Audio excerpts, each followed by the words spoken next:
Winter crops are growing across the state, and Josh, where are we with the winter crop of canola? Well, we're actually doing better than we could be doing. With as cold as it's been, we didn't really know what to expect as kind of the winter drained on. With as cold as we got really early, we were worried about falling into winter really early, and we weren't really going to have much of a canola crop because it just needed that time to grow. But what we've seen is it getting up into the 60s and all that throughout much of the remainder of November has really helped a lot of this crop. It and the wheat kind of get a lot of biomass to it in the fall, which is exactly what the doctor ordered, kind of, if you will. And so we're actually doing pretty good. Roots are setting pretty good. We're getting a lot more growth than we expected to. We are kind of getting, as we get into December, we start worrying about when are we actually going to harden off and go into our winter time to where we don't see a whole lot of growth. Not really a true dormancy like we would see in wheat, but we don't see a tremendous amount of growth in canola in these deep winter months. We lose a lot of that tissue. So we want to get as much root mass as we can to make that stores for the next spring. That way we have a lot of nutrients coming out of the spring to allow us to get that spring growth, if you will. Looking back at 2019, it's been an interesting year for any crop. It could be sorghum, corn, cotton, any of that. Let's kind of break down how 2019 has been for the summer crops. Yeah, I mean, and now that we're getting things pulled out of the field, we're starting to see the Dr. Jekyll and Mr. Hyde of 2019. And I think that is how we should remember it, is there's some fields that are really nice and pulled off some really nice yields this year.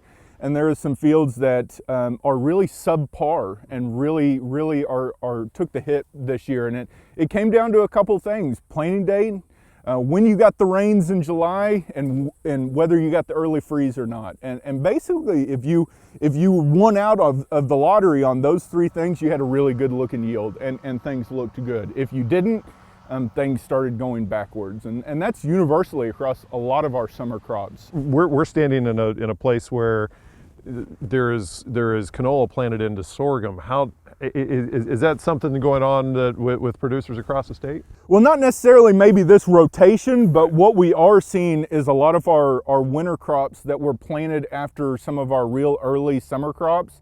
This year, some of those that you couldn't even tell that was wheat or that was corn previous, you can tell where our winter crops are that were in summer crops successfully because of, one, how late they were harvested. That rotation where we have summer crop into a full season winter has been a little bigger of an issue for us this year than we've had in previous years. Still a great rotation, but it's, once again, 2019 strikes at us again, and it's one of those challenges that our growers are having to deal with right now. Looking at a possible 2020 summer crop, what should producers be thinking about as far as a relatively good crop, and then even planting dates following a winter crop, not knowing when we'll get that crop out? It's true, and depending on how fast we come out of the gate in our winter crop, we'll tell this story.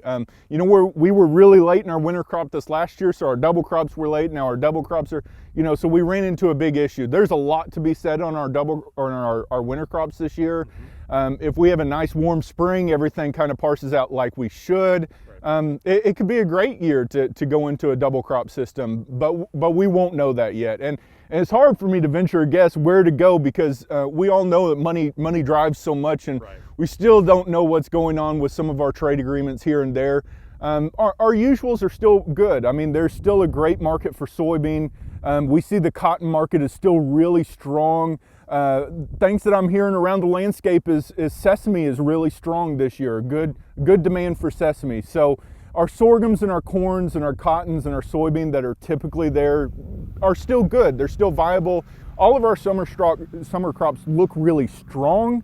What happens with politics and trade, that's yet to be seen, and that's something I can't comment on, but that will drive a lot of decisions we have. All of them are still viable. It's just what inputs might we have to go without and which ones we need still. Okay, thank you very much. Thank you. Dr. Josh Lofton, Cropping Systems Specialist here at Oklahoma State University.